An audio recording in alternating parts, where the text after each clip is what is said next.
Para poder identificar las construcciones históricas a través del tiempo, las cuales desembocaron en la creación de una perspectiva de género, primero tenemos que conocer las construcciones sociales y aspectos que generaron esta conducta, que a través del tiempo han trascendido y que se refleja en la actual de nuestra sociedad.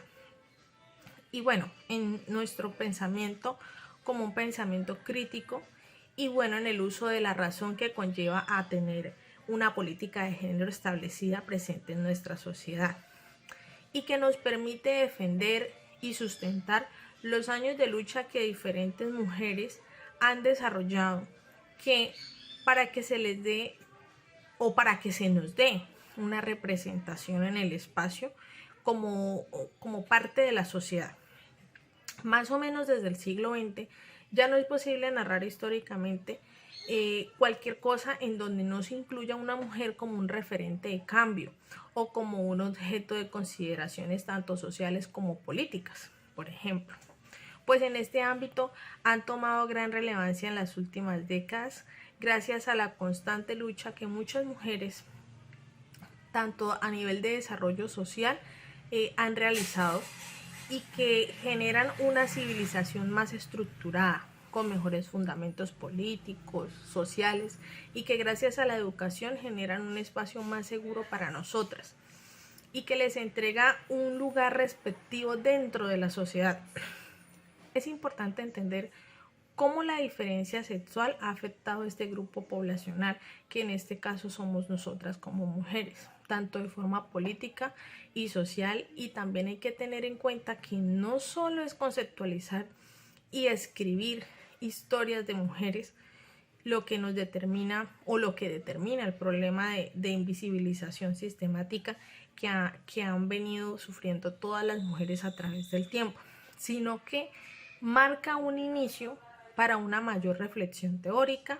y social como parte inicial de este análisis. Hay que tener claro cuáles son los procesos que nos llevaron a considerar las acciones de los hombres como norma representativa y superior dentro de la historia humana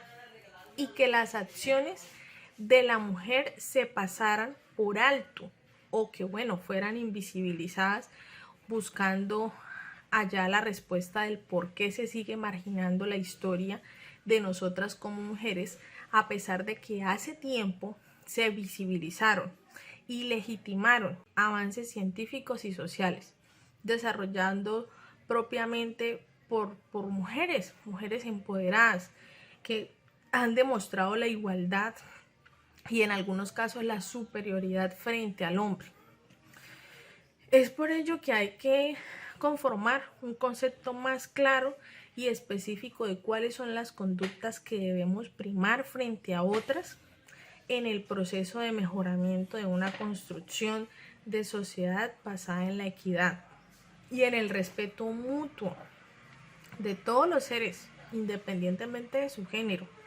o de sus características o, bueno, sus creencias. Ahora bien, para hablar de invisibilización femenina a través de la historia podríamos señalar factores conspiranoicos como lo señala Nas en su escrito en 1984. O podríamos tratar de señalar una intención voluntaria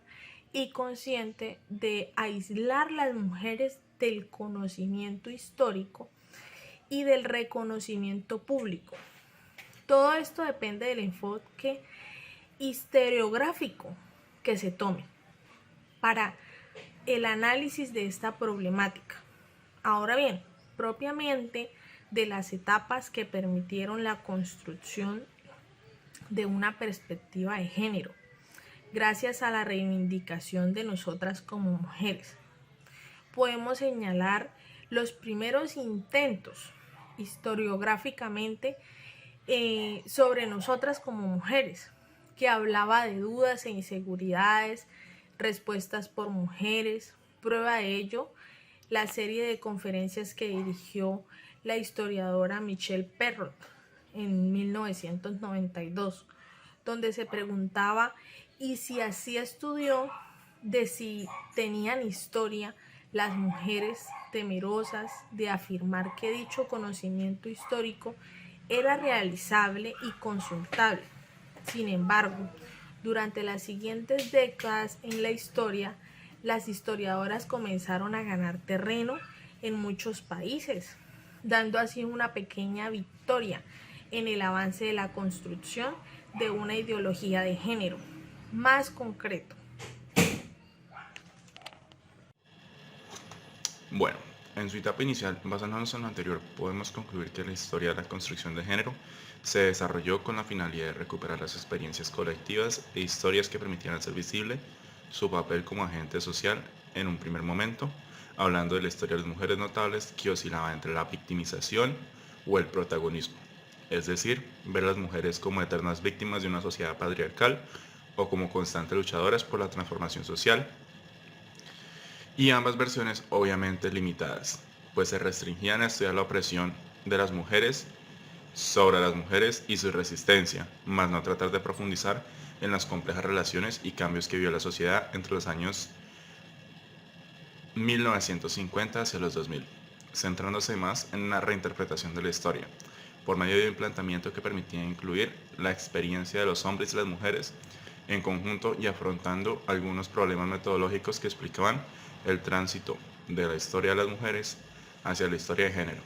que permitía también convertir esto en una memoria y a su vez en una herramienta analítica y categórica sociocultural que nos ayudaba a descubrir áreas olvidadas como la relación entre grupos humanos, que antes eran omitidos e igualmente invisibilizados, haciendo de notar también que no solamente era una relación entre sexos determinada por lo biológico, sino que también se determinaba por un aspecto social. Dicha relación se construía entre hombres y mujeres y que no puede limitarse solamente a la sexualidad ni al concepto biológico. Superando esta limitante, el género se convirtió en algo visible de forma concreta, múltiple y variada que permitía analizar las experiencias y valores y costumbres junto con las tradiciones y las actividades que representaban socialmente al hombre y la mujer, haciendo un entramado fundamental para entender el género, que tiene que ver con la simbolización que hace a partir de lo anatómico, convirtiéndose en algo más desarrollado, es decir, hacia una construcción social. Una de las mayores aportaciones de la teoría del género es el cuestionamiento que se hace a la comprensión del pasado como historia objetiva, además de hacer un análisis sobre cómo se entendía la igualdad y el derecho en el pasado. Pues no es lo mismo hablar de derechos humanos en una época donde la mujer era invisibilizada, al igual que otros grupos minoritarios, como hablar de los derechos humanos en una sociedad actual más desarrollada y que permite entender al hombre más allá de una construcción netamente homocéntrica y basándose más en una perspectiva social y de convivencia, tanto con otros entes como con su entorno, desarraigando de dichos derechos humanos la idea de que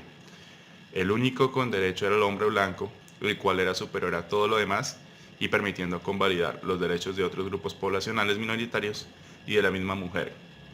En sí, esto haciéndose evidente en el hecho de que incluso en una sociedad actual, el derecho al voto femenino es una realidad que se vive de menos de 50 años hacia acá,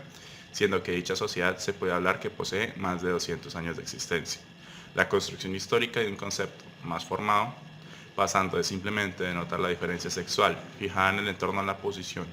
del hombre, mujer, binaria, elemental, evoluciona desde el análisis del cuerpo femenino y sus funciones básicas, naturales y sociales como la maternidad y la reproducción y producción de hijos, hasta llegar al estudio